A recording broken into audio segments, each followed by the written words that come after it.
Hello and welcome back to the Urban Cook. What I've got for you today is, well, nothing really, but what I'm going to do, I'm not got everything out today, so what I'm going to do,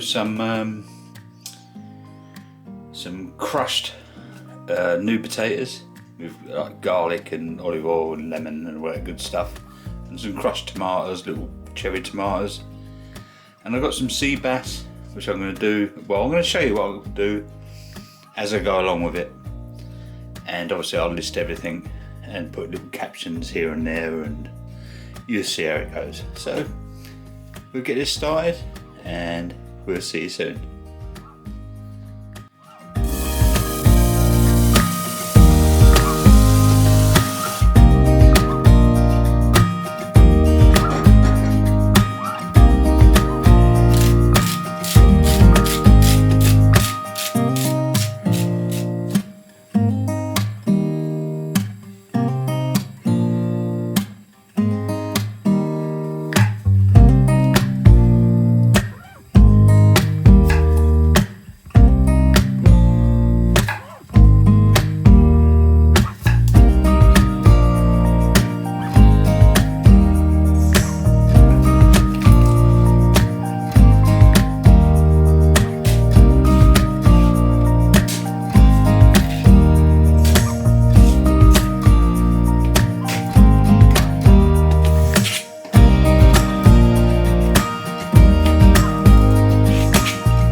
A few moments later.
Okay, so there we go. We've got our thrown together meal, if you like. We've got a nice bit of sea bass. It's been done in olive butter, parsley, chives and dill. Got some steamed broccoli and cauliflower. Got some crushed potatoes done in garlic, oregano, olive oil and some nice cherry tomatoes that have burst and released all their goodness. So the smell of these potatoes with this oregano is absolutely amazing, and the fish is going to be gorgeous anyway. So thank you very much for popping in. Just a put together meal. So thank you very much. Please don't forget to like, comment, share and subscribe, and I'll see you on the next one and see what we come up with. See you later guys, take it easy.